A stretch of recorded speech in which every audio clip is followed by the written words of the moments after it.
Well, hi, everyone, and welcome to the lineup for this December the 21st, 2023. I'm Barry Stagner, very glad to be with you. And just a reminder before we jump in about Proximity 2024 coming up on January 27th at Calvary Central OC. And you can register there by going to calvarycoc.org. That's calvarycoc.org. And if you click on the What's Happening button on the homepage, it'll take you to the place where you can register for the event. Amir is going to be joining us online from the Galilee. He will be opening the conference, and then we'll do the Q&A early in the day because it's obviously late for him. Pastor Michael Lay, the operations manager for Behold Israel, is going to be our other speaker. And of course, I will be speaking, and we'll have a great day together. And I just encourage you to get signed up. The space is limited, and I encourage you to really join us for that day if you can. And of course, we'll be streaming no charge online at both Behold Israel and Calvary Central Orange County Facebook and YouTube channels and pages and all that other stuff. So very excited about that. Amir has a sabbatical from international travel for the whole year of 2024, going to spend a lot more time with his family and work on the Connect project, which my wife and Terry and I are both very excited about that. Looking forward to seeing the place in person. And which reminds me, we are going to Israel in May, and you can also sign up at the same web address, calvarycoc.org, if you'd like to join us. I think we've only got 5 or 6 spots left. And again, Amir and I will be teaching in Israel, and looking forward to that. Really excited for that particular opportunity. And of course, we need to pray for the peace of Jerusalem in the meantime. And again, all of that is if the Lord should tarry, because we could be in the presence of the Lord forever before then. So much to discuss in these coming days and weeks and months about the coming of our Lord and how the Bible has foretold us what to be looking for when our redemption is nigh, and when we ought to be looking up for these new, instantaneous, and immortally incorruptible bodies that we're going to put on in the twinkling of an eye. So really looking forward to that. And our program together tonight kicks off with an article from the Times of Israel. And the headline reads, Hamas rejects Israeli offer for a 7-day truce in Gaza in exchange for the release of 40 hostages.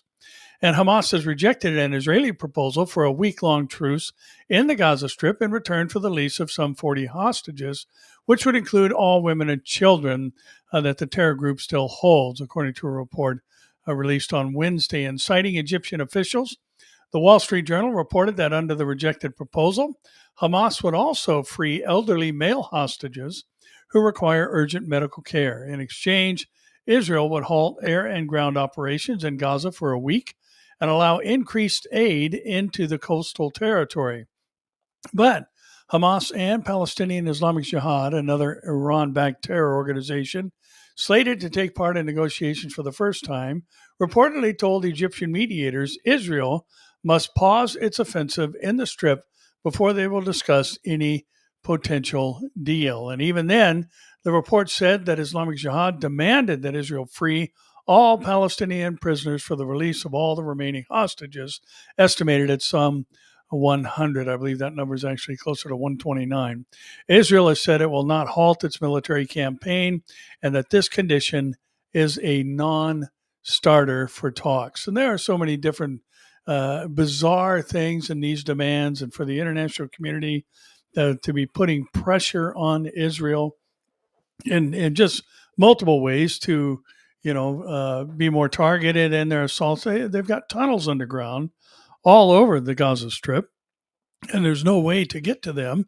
As precise and careful as they are, without taking out what's on the surface in order to get down to, and what we've read and heard about is some of these tunnels are as many as 50 meters under the ground. And a lot of them, as we've seen in stories in the recent past, have headquarters at the basement of a hospital and in school zones and neighborhoods, and houses have the entrance into the tunnel within them in many cases. And if you're going to destroy the tunnel, the house on top has to go. And, this demand for humanitarian aid, to be allowed in, it's just such, and of course we care about the condition of the Palestinian people and those who are caught in the middle of this. And we're seeing the cries against Hamas rising up again this week from the Palestinian people.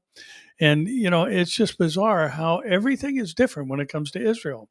Israel is supposed to, give its enemies a break. I mean, imagine this in previous exchanges of any particular group on the surface of the earth, any nation that's fighting against another nation, that the rest of the world demands, well, you need to allow humanitarian aid in there, which again is just kind of a veil for the fact that most of the world doesn't agree with Israel defending itself or even its right to exist. And we'll talk about a rather interesting story along those lines here in a few moments.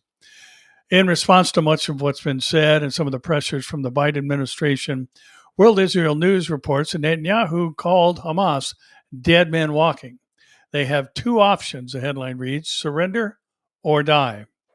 Israel's Prime Minister pushed back Tuesday on calls for Israel to wrap up its ongoing ground operation in the Gaza Strip, vowing to continue the war until victory has been achieved. And victory in their Netanyahu's terms and the administration terms is the elimination of Hamas, and for it to cease to exist. And these events that have happened in time past and the operations that Israel has initiated that were just in response to massive numbers of rockets fired from Gaza into Israeli territory have really done nothing. It's just been in many cases the cause of rising ire toward the nation of Israel when they respond against the Palestinians' efforts to wipe them off the face of the earth or drive them into the sea. And again, so Netanyahu's plan, I think, is sound, because it's really the only way that this is going to come to an end is if Hamas ceases to be an entity. And in a video statement released Tuesday evening, Netanyahu said Israel would not cave to pressure to prematurely end the fighting in Gaza and called predictions of an impending cessation of hostilities detached from reality. The war, Netanyahu said, will continue until Israel achieves its goals, including the elimination of the Hamas terrorist organization and the return of all Israeli captives held in the Gaza Strip. We are continuing the war to the end. It will continue until Hamas is eliminated, until victory. Now, whoever thinks that we will stop is detached from reality. We will not stop the fighting until all the goals that we have set are achieved. And addressing Hamas terrorists in Gaza, Netanyahu offered two options: capitulation or death. We are attacking Hamas with fierce fire everywhere, including today. We are also attacking their accomplices near and far. And obviously, the financier of all this that comes out of the Gaza Strip is Iran, and it'll be interesting to watch what happens in coming days regarding, the Iranians and the regime. And let me just pause for a moment and remind everybody, Iran, the regime in Iran and the people of Iran are two different things. And, knowing our neighbors, our neighbor gal, we like to watch out for her. She's a single mom, got 4 kids, and her dad lives down the street from us. And they're just wonderful, kind people. They love this country and fled, back in the days before the takeover of this, before Iran became the Islamic State of Iran and the Ayatollahs and all the other things that happened. And so we need to keep that in mind, that the people are against much of what the government is doing, or most of what the government is doing there as well. But, there's a lot more talk of recent days about doing something about this regime in light of their financing so many things that are bent on the destruction of the Jewish people in the land of Israel. The Jewish News Syndicate reports that the IDF retaliates against the Syrian army position after rocket attacks. And this is one thing we have to remember, is that this attack is not just from Gaza. Syria has been firing rockets. Lebanon has been firing rockets. And the IDF struck targets in Syria on Monday night in response to rocket attacks on the Jewish state. The IDF said that several rockets landed in open areas, causing no injuries or damage. In retaliation, Israeli army shelled the source of the fire, and tanks struck a Syrian army position. Last week, terrorists in the Syrian Golan Heights fired 3 rockets, one of which struck an open area near Moshav Alonei Habashan, while the others fell inside Syria, according to the military. On Sunday night, Israeli strikes in the Damascus area wounded 2 Syrian soldiers and also caused some material losses, according to Syrian state media. On December 10th, Israeli Air Force fighter jets struck several targets in and around Damascus, also causing material damage, according to Syria. And Israel has reportedly struck hundreds of targets in Syria in recent years as a part of an effort to prevent Iranian military entrenchment in the country. However, Jerusalem rarely acknowledges these incidents. If you've ever been to Israel and stood at the memorial there at the Valley of Tears, where there's a Syrian and Israeli tank that remains in the position where I think they were destroyed, you can look down and see 15 miles away the city of Kenitra. And the last time we were there, standing in that particular spot, I've been there since, but the last time I was at the Valley of Tears, we could hear gunfire in the city of Kenitra. And remember, Damascus is only 40 miles away. And on a clear day, you can see, 40 miles plus. And, this is just right on Israel's northern border. And this is one of the main reasons for the capture of the Golan Heights. The Syrians were shooting down in the kibbutzim and trying to take out Jews as much and as often as they could. And so Israel captured the Golan, which actually is Israel's land according to God. And let me remind you, that's really the only thing that matters, is what God said. He gave them the land as an everlasting and unconditional covenant to the descendants of Abraham through Isaac and Jacob. He is giving this land, and it's their land. It doesn't matter what the international community says. Doesn't matter what the Palestinians say. It doesn't matter what Iran says. Doesn't matter what Jordan says. God said, this is the land of Israel. And in that, remember that temple that was built for his name by David's son Solomon, the Lord said, my name will be here perpetually. And, this is why we've mentioned of late many times Ezekiel 36, that the Lord said in verses 20 to 22, he told Israel, listen, I'm not bringing you back for your sake. I'm bringing you back for my name's sake. And that's why the Jews are in the land. So, again, war, as the old saying goes, war is hell. And that's why we're seeing so many things that, so much of the world is reacting in the wrong direction to. But it's just an awful thing. And, this is why Israel also has the promise, and we do too, of a day where swords are beaten into plowshares and the wolf and the lamb lay down together and all the other things that we're told about the millennial reign of Christ on earth. And he is coming again, by the way.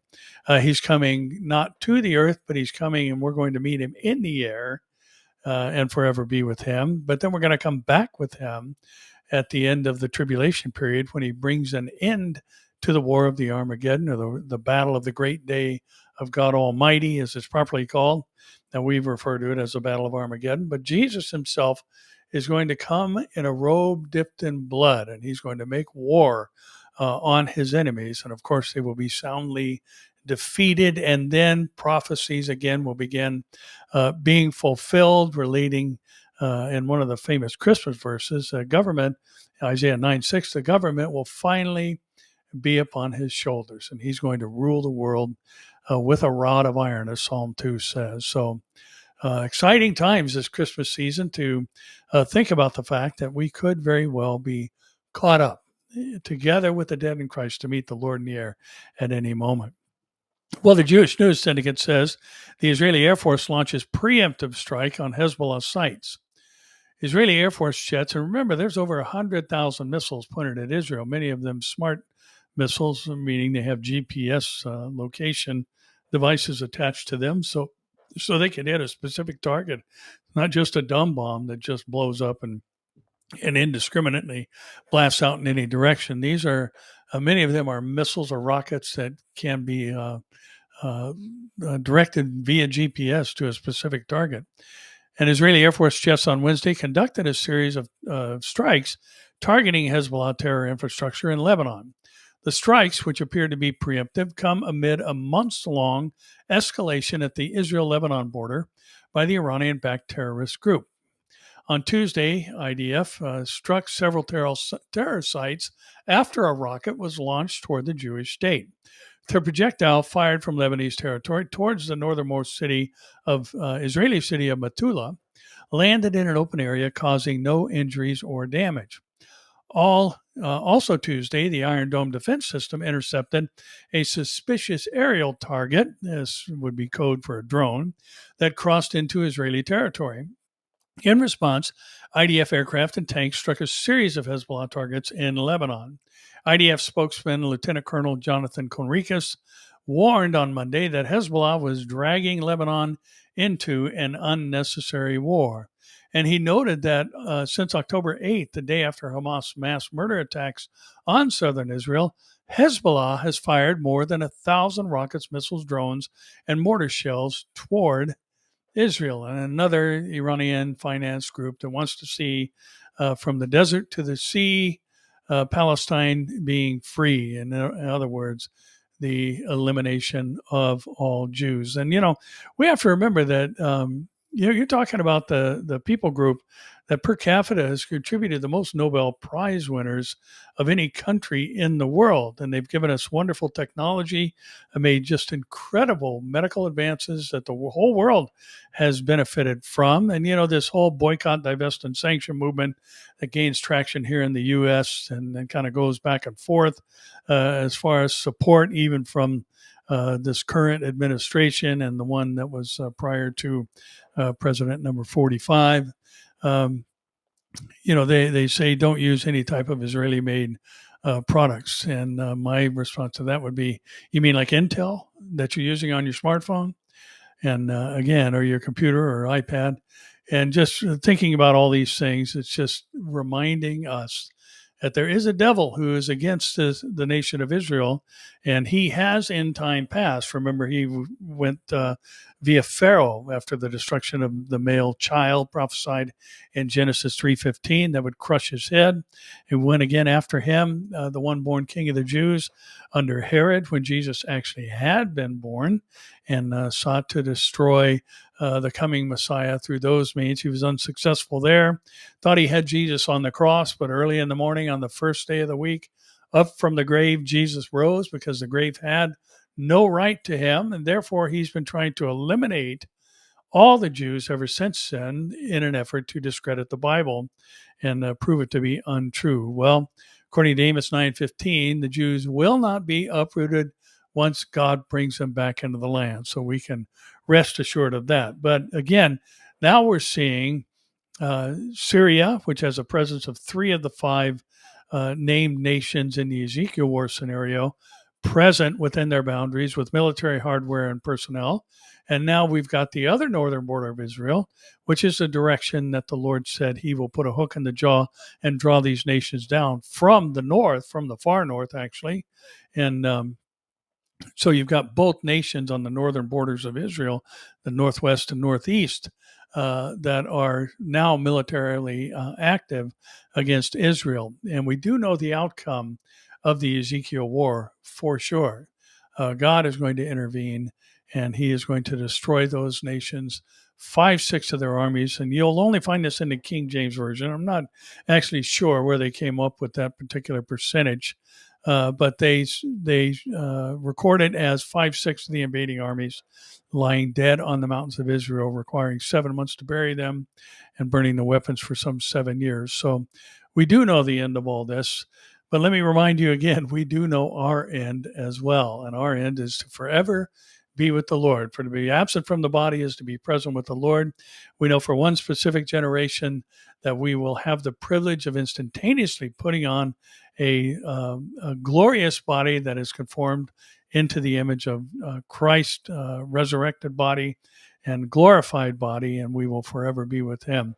For when we see him, we will be like him, for we will see him as he is, John the Beloved told us. Now, here's an interesting story, and I don't know where all these labels come from, but we've had boomers and busters and millennials and all these labels. Well, now we have Zoomers, and the Algeminer is reporting that 2/3 of U.S. Zoomers see the Jews as oppressors, and this comes from a Harvard poll. About 2/3 of Americans between the ages of 18 to 24, that's the category of Zoomers, see Jews as oppressors, according to a poll conducted by Harris Insights and Analytics and Harvard University's Center for American Political Studies. Consistent with other polls that have found relatively high anti-Jewish sentiment among young American adults, the poll canvassed some 2,000 registered voters in the U.S. While it also found that 51% of the youngest registered voters, known collectively as the Zoomer generation, think that the long-term answer for the Israeli-Palestinian conflict is for Israel to be ended and given to Hamas and the Palestinians. However, the respondents' basic understanding of the questions is called into doubt by another question on the poll, where 69% of the 18 to 24-year-olds said they believe that Israel does have the right to exist. Well, apparently they think they need to exist somewhere else, and they believed or bought into some of the lies that have been reported by the media about the Palestinians preceding the Jews in the land that is known as Israel. And again, this is the consequence of what's happened in our universities. And, I've mentioned this multiple times, and I'm just so, I think partially because I've seen so many parents send their kids off to college who were on fire for the Lord when they left and came home an agnostic or atheist because of what was taught at the universities, and almost or many of them, even anti-American because of the indoctrination they experienced in our centers of higher education. Well, they're not centers of higher education anymore. They're treason facilities where professors are teaching Marxism and socialism, which is anti-American at its core and anti-God. So, again, it's no wonder that we see this in this college age bracket of 18 to 24-year-olds that they believe the real answer is Israel to be out of the land and for Hamas, a terror organization, and the Palestinians to have control. Now, ABC News is reporting that nationwide swatting spree targeting Jewish institutions appears to be a coordinated effort coming from outside the U.S., and this comes from the FBI. Now, if you're wondering what a swatting spree is, it's when somebody calls and says there's a bomb at this facility or there's going to be a school shooting here, and they send the SWAT team out, and there's actually nothing going on. And what the intended effort is most likely, to create animosity towards the Jews or the cry wolf syndrome, where they say this is going to happen and they stop responding, and then something really does happen. A nationwide swatting spree, the article says, targeting nearly 200 Jewish institutions over the weekend appears to have been a coordinated effort by an entity based outside the United States, according to the FBI. The communication, written by Assistant FBI Director Kathy Malone and obtained by ABC News, says at this time, based on similar language and specific email tradecraft used, it appears the perpetrators of these threats are connected. Additionally, these threats appear to be originating from outside of the United States. Malone continued, to date, none of these email threats have involved any actual explosive devices or credible risk of harm to congregants. And more than 30 of the 56 FBI field offices are investigating these threats, which violated multiple federal laws, according to Malone. A record number of 199 swatting incidents and false bomb threats were tracked between Friday and Saturday by Secure Community Network, a nonprofit that advises U.S. Jewish institutions on safety and security. And again, gee, I wonder who's behind this that's outside the United States that has a hatred for the Jews and wants to see their elimination. And, there's multiple reasons why this is a felony. One, it ties up resources that would be needed in case of an actual event, which also could be part of this process, could be a test run to see the responsiveness and to draw, resources away from where an actual strike is going to go happen, or who knows what the reason is. But the core issue is the hatred of the Jews. Now, this is another kind of alarming and sad reality of our day and what's happening within the church today. And it's from the Christian Headlines. And it reads, and here's the headline: majority of American Christians say the Bible does not influence their view of Israel. The Bible does not influence their view of Israel. A majority of self-identified Christians in the United States indicate they support Israel's actions against Gaza, while only 1 in 4 say the Bible has influenced their opinions about the Jewish state, according to Lifeway Research. The poll, conducted and supported by the Philos Project, found that 50% of self-identified Christians say the United States is doing the right amount to help Israel, while 16% say the U.S. is not doing enough, and 26% say it's doing too much. On another question, 88% of Christians in the U.S. believe that Israel has the right to determine their own statehood and government, but far fewer Christians say the Bible influences their thoughts on the subject, despite the strong ties between some faith groups and Israel. When asked what has influenced their opinions about Israel, 56% of Christians cite the media, 27% the Bible. Boy, you're in trouble if you're getting your opinions and interpretation of events from the media. 26% from friends and family, 13% personal experiences with Jews. And when asked what has influenced their opinion, the most, 44%, answered the media and 17% the Bible. It's no wonder the church is a mess in our world today. Just incredible.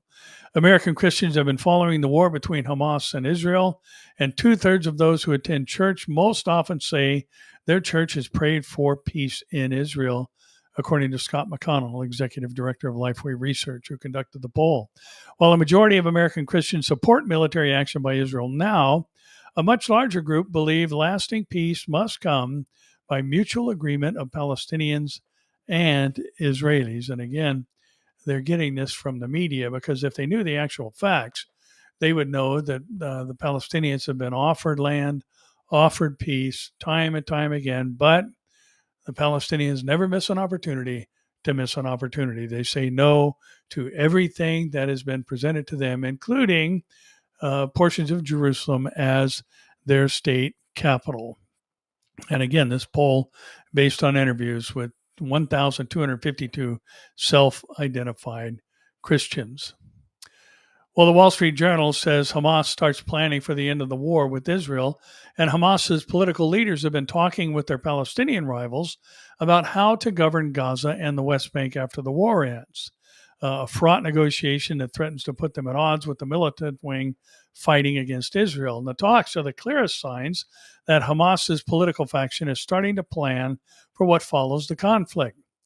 We don't fight just because we want to fight. We are not partisan of a zero-sum game, Hussam Badran, a member of Hamas's Doha-based political bureau, told the Wall Street Journal during an interview at a villa on the outskirts of the Qatari capital. What's he doing in a villa in Qatar?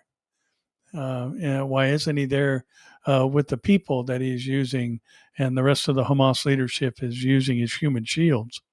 The Hamas leader's statement marks a sharp turn from October 7th, when the militant wing of the group led an assault that killed more than 1,200 Israelis, and now, after more than 2 months of war and about 20,000 Palestinian casualties in Gaza, according to health authorities there, which, by the way, are run by Hamas, Hamas's political wing is talking about an end to the conflict. We want to establish a Palestinian state in Gaza, the West Bank, and Jerusalem, Badran said.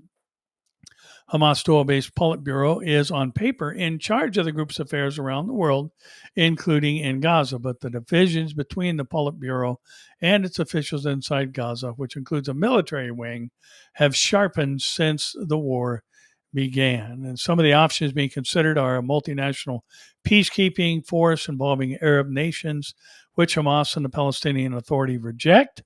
Another option is a revitalized Palestinian Authority with its own security force.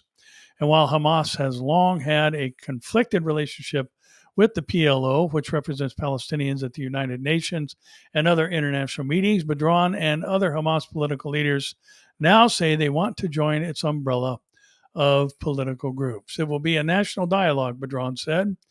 We have always said that the PLO should contain any Palestinian faction. The entrance hall of the villa, lined with portraits of Palestinians killed by the Israelis, speaks to that vision, including its founder, Yasser Arafat's second in command, Khalil al-Wazir, the leaders of two Marxist groups, Hamas founders Sheikh Ahmed Yassin and Abdel Aziz Rantisi. In recent days, Hamas has been secretly reaching out to leaders of Fatah, Badran and other Hamas officials said. And again, having an Arab, and by the way, the Palestinians are Arabs. They are not descendants of the Philistines. And remember, Philistine in Latin is Palestina. And so, the region was named by Hadrian, the Roman emperor, because of his hatred for the Jews and the constant revolts. He renamed the land after the ancient adversaries of the Jews, the Philistines. The Philistines were not Arabs. They were from the Aegean area, and some would say they were from Crete, others from that they were Greek. But what we do know is they were not Arabs.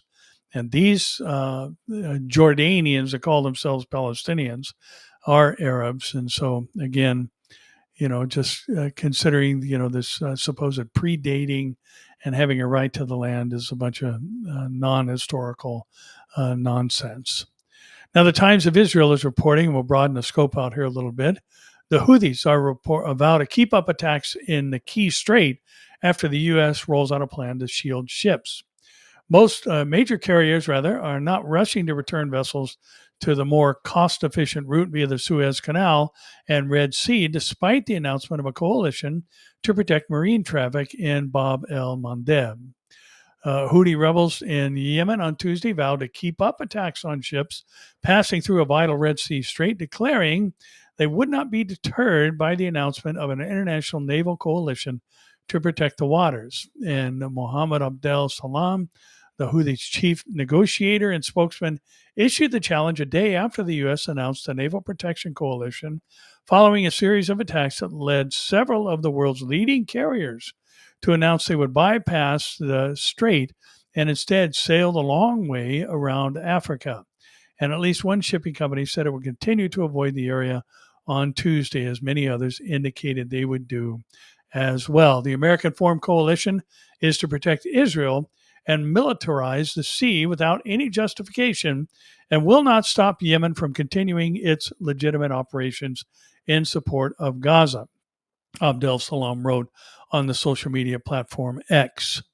He added that neutral Oman has launched mediation efforts to safeguard shipping using the waterway, and the rebel group had announced that it would target any ship heading to Israel or linked to it, though a number of vessels with no apparent connection to Israel have been targeted as well. So, there's an article earlier today that Israel, or the U.S. rather, is going to keep its aircraft carrier and battle group in the Mediterranean area. And, so you've got, again, just one errant rocket or missile. And the next thing you know, we have exploded into a wider conflict, U.S. involvement, other nations involved. And, the talk about World War III could very well become a reality. But we need to remember that God hasn't given us the spirit of fear, but a power, love, and a sound mind. And we were told in advance that there would be wars, actual wars, and rumors of wars in an escalating fashion, much like birth pangs on a pregnant woman, when it's time for the Lord to come. Now, I personally believe that we could see the start of the Ezekiel invasion, but again, I don't think we'll see the end of it because it is an act of God's wrath that brings it to an end. And I don't think the church can be present on the earth when God begins defending Israel uh, by going on the offensive rather than just defending them as he has since they were reborn as a nation back in May of 1948. Now, another interesting story, and we hear it all the time, is the U.S. in Bible prophecy? The short answer is no. And, we talked about the fact that, the U.S. is really following, the Roman Empire and its practices and allowances, because we have to remember that the Roman Empire was never conquered from without, even though the Babylonians were conquered by the Medo-Persians, and the Medo-Persians were conquered by the Greeks, and the Greeks were conquered by the Romans. The Romans never were conquered externally. They imploded internally. And as Edward Gibbon's novel, The Decline and Fall of the Roman Empire, records, there were a group of things that were happening within the country that are happening in our country as well, including free bread for the masses, sports becoming more and more violent. The breakdown of religion in the home is one of the things that contributed to the decline and fall of the Roman Empire, and we are seeing that here in the United States. And Newsmax reports that Judge Napolitano says to Newsmax the U.S.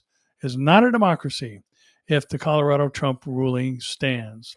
And the U.S. Supreme Court must overturn the Colorado Supreme Court's ruling that Donald Trump cannot appear on the ballot for the state's Republican presidential primary in March. Otherwise, more states will do the same, and the country will stop being a democracy, Judge Napolitano said to Newsmax on Wednesday, just yesterday. The former New Jersey Superior Court judge told Wake Up America that it's not the way the system is supposed to work. When judges are at the center of the democratic process, the voters should be at the center of the democratic process. And the 4-3 ruling from the Colorado Supreme Court, whose 7 judges were all appointed by Democrats, makes Trump the first presidential candidate ever to be declared ineligible for the presidency under a rarely used provision of the U.S. Constitution that bans officials who have taken part in an insurrection or rebellion from holding office. But Napolitano pointed out the president has not only not been convicted of participating in or supporting or aiding an insurrection, he's not even been charged with it, adding that January 6 charges are not charges of aiding or abetting an insurrection. And if the Colorado Supreme Court's decision is not disturbed by the Supreme Court of the United States, then the ballgame will be over for Donald Trump, because other states will do the same thing. There's an article this morning that California was moving to jump on board with this ban of Trump on the ballot, which is kind of stupid, but that's no surprise. California has the head of stupidity in the governor's office. And I'm sorry, did that slip out? But, there's no chance that Trump is going to win California. And, this is a heavily Democratic state. I mean, think about it. Look at the guy who the people keep electing as governor in this state. And, it would take a miracle, and God is a God of miracles. And, no question about that. But, again, America is not Israel. There's only one country in the world that are called the chosen people of God. And we've been a blessed nation because the God of the Bible, the God of Abraham, Isaac, and Jacob, has been our source for writing our laws and all that. But, as Napolitano says, and it's a bit of a misspeak, if you will, because we're not a democracy. We're a republic, and constitutional republic, democratic constitutional republic is how some would put it. But it still remains the same outcome, that America is crumbling. And, you really can't expect anything else to happen. When you're leading the charge in the exporting of pornography, when you're leading the charge in the elimination of human beings inside their mother's womb, when you're financing, abortions in other states like California does, or other countries, all these things that are against God, when you're doing some of the things that we talked about a moment ago on the campuses, and nobody's doing anything against it. We got another story about education coming up.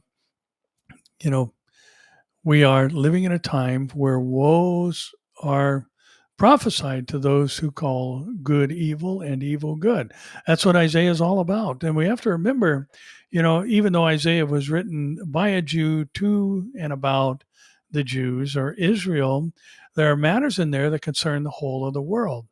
And the Isaiah chapter 2 and 3 talk about the time when the Lord rises to shake the earth, not just Israel, but when he rises to judge. And that's included in that section, that Isaiah 5:20 verse I just quoted, that there are woes that come to those who call evil good and good evil. And that's just a universal law of sowing and reaping. And pestilence is part of the last day scenario. We all know about that, and seeing, the COVID thing pop up time and time again. And winter's coming, the flu will abound, people will get pneumonia and all that. And so now we're seeing stories about new strains and this and that, and masks and vaxes and all the other things we've been hearing about now for 3 years. Well, Newsweek reports that Russia denies mystery virus outbreak, despite a video showing rows of ambulances at a hospital. Russian authorities denied that a virus outbreak has hit the country after videos circulated online showing rows of ambulances lining up outside infectious disease hospitals in Moscow. And the Moscow Department of Health responded after Russian language telegram channel Baza, which is linked to the country's security services, released the footage and said the ambulances were filmed outside 2 hospitals in the capital on Sunday evening. A queue of ambulances at infectious diseases hospitals, number 1 and number 2 in Moscow, Baza reported. Most of the 6 people have pneumonia, according to Baza. About 30 ambulances gathered outside the hospital and 10 more at the second hospital. And days earlier, Russian media outlet MK-RU reported that an incomprehensible virus began to spread across Russia. The local health department said lines of ambulances waiting outside hospitals is not unusual, and that infection rates for COVID-19 and acute respiratory viral infections have not increased in recent weeks. In the situation when several ambulances arrive for hospitalization in an infectious diseases hospital is standard, the government said in a press release. But regardless, we do know that there are some interesting things that are going to be happening in the last days in relation to pestilences. And again, the word pestilences in Matthew 24:3-8 can also be translated as plagues. And boy, do we see a world today that is being plagued by so many of these things that, man is waiting upon himself. And he's told us that, if you sow to the wind, you're going to reap the whirlwind. And we've seen that happen. And sadly, the United States has bought into much of what has brought about the destitution of countries all over the world, and that is socialism and Marxism, which again have no room for God. Zero Hedge is reporting achieving equity through mediocrity. Chicago moves to eliminate high achieving school programs. Chicago Mayor Brandon Johnson and the Chicago Board of Education are following the lead of other major cities in eliminating gifted school programs in the name of achieving greater racial and social equity. 11 high-achieving and selective enrollment schools will be eliminated, according to the Chicago Board of Education CEO Pedro Martinez, to reduce stratification and inequity. As we have previously discussed, major cities with failing public education programs are erasing performance gaps in their schools by decapitating the top performers rather than elevating the performance overall. Other schools, isn't that just like our world today and so many people in places of power? How are we going to equalize things? Well, let's lower the standards and make everybody underperformers. Other schools have also eliminated or lowered proficiency standards to achieve higher passage rates, according to the Daily Mail. The board will vote today on the mayor's plan with the support of the president. The Chicago Tribune blasted Johnson in an editorial for reneging on a campaign promise not to abolish the selective schools. And President Jianan Shi has portrayed gifted programs as just adding stress by allowing some students to achieve higher levels of education. She declared the goal is to change the current competition model so that students are not pitted against one another. Schools are not pitted against one another. Now, listen to this. This is according to Iowa school board member Rachel Wall, who said the perfect of public education is not to teach kids what the parents want. It is to teach them what society needs them to know. The client is not the parent, but the community. State Representative Lee Snodgrass, a Democrat from Wisconsin, treated, if parents want to have a say in their child's education, they should homeschool or pay for private school tuition out of their family budget. This world, I'm telling you, our country has just lost its mind. And these people sitting in places of power, listen, you parents out there, you need to get to these school board meetings and vote these people out of office and get rid of them. And no, most of the time, I think we've all done it. When you come to that school board portion of the ballot, we don't have any idea who anybody is on there, and wind up voting the people that were there last time back in. Well, the people that were there last time are doing things like this, and we need to have our voices heard. And the article concludes by saying parents who question unpopular policies are treated as extremists. Here's another issue, and I just wanted to include this because this is kind of a pet peeve for me. And I'm sure some of us have gone to a drive-through or had dinner somewhere, bought a coffee somewhere, where the worker there hands you an iPad or a pay device that says it's going to ask you a question, and the question is, you want to leave a tip. Well, Zero Hedge says, you expect me to tip for that? Americans are tired of what they're calling tipflation. And, I bought Terry a T-shirt. We love Louis. We're big fans of, pit bulls, and they're just awesome, wonderful dogs. So Terry's got a T-shirt that says Pitbull Mom on it. And we bought this, and from the website I bought it from, it asked if you wanted to leave a tip. Well, first of all, and this is part of why this gets under my skin. TIP is an acronym. TIP is not actually a word. It's an acronym. It stands for to ensure promptness. And that's why you see in the old movies, giving the maitre d' some money in advance.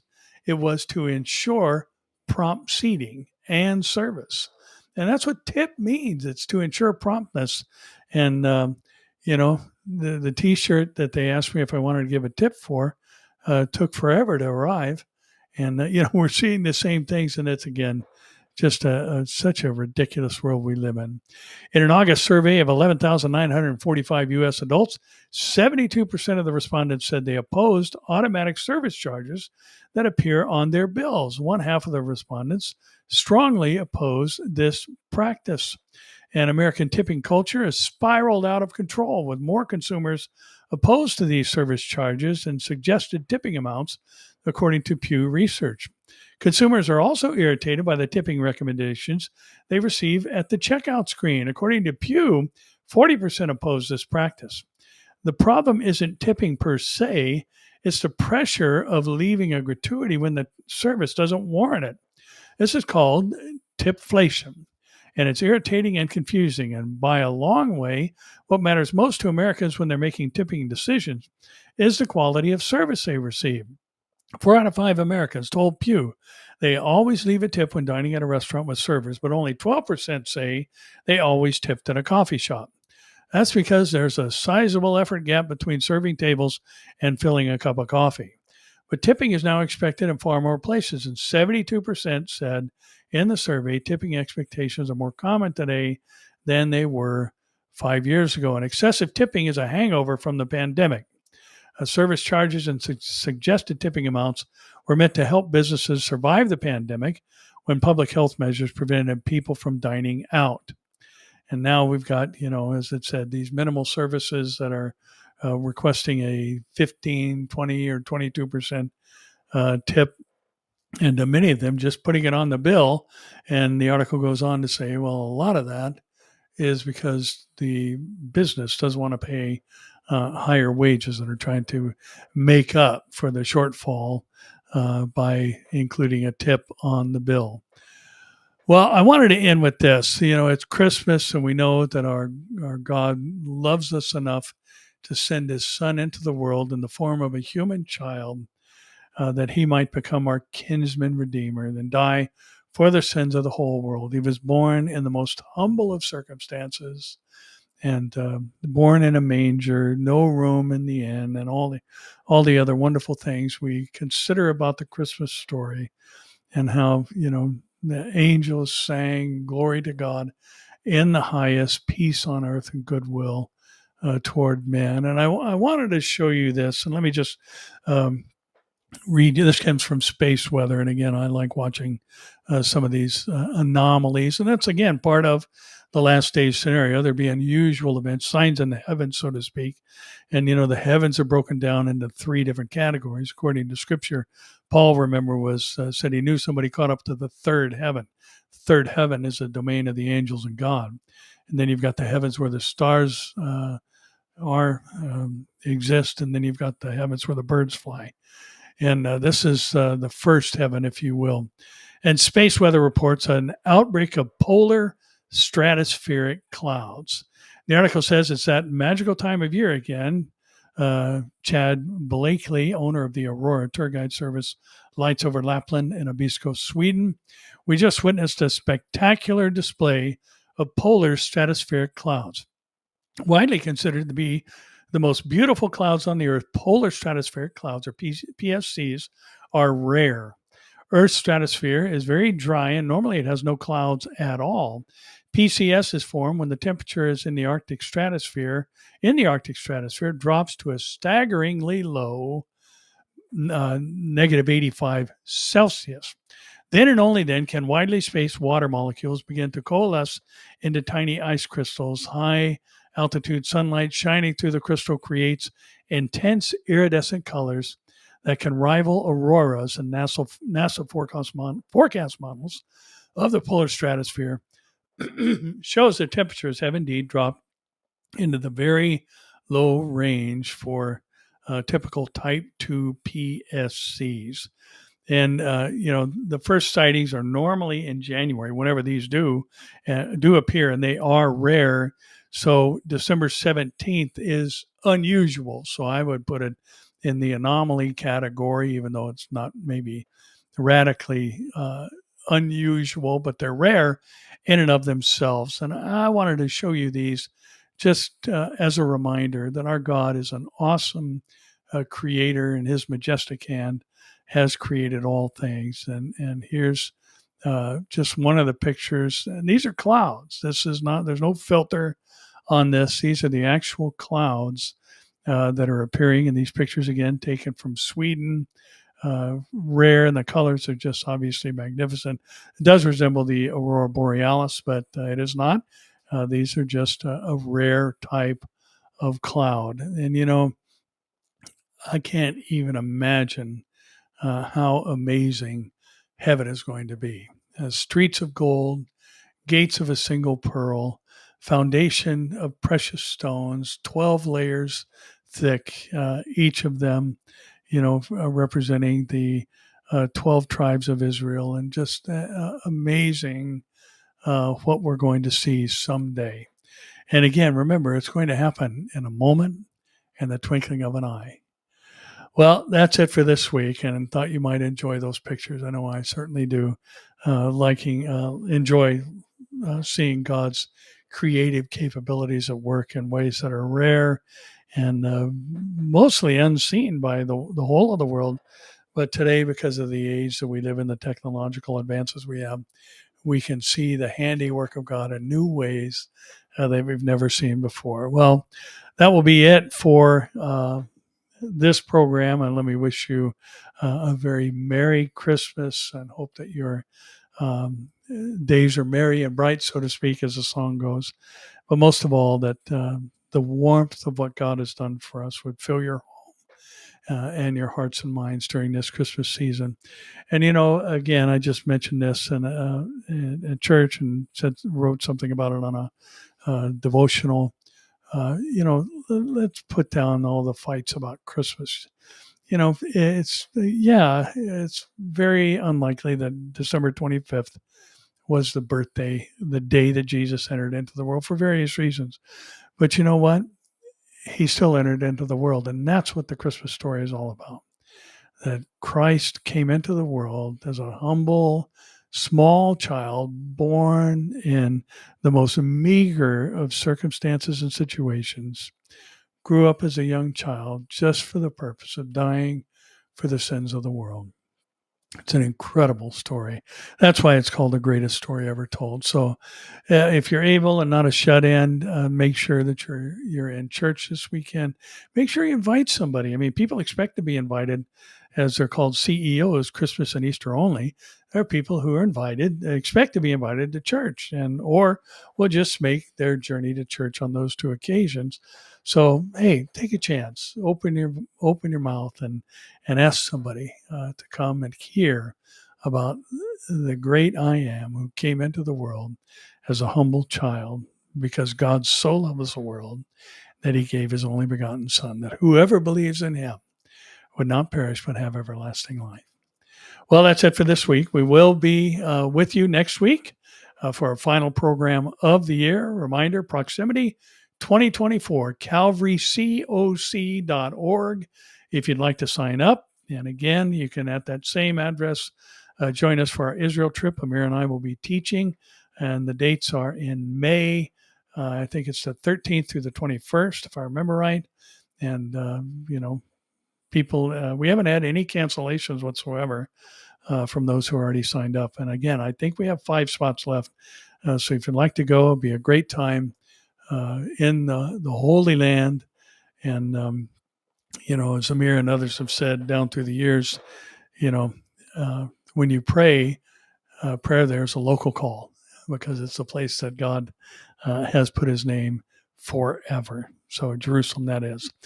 Well, that's it for this week. And again, Merry Christmas, and we'll see you next Thursday, or we'll see you here, there, or in the air. God bless.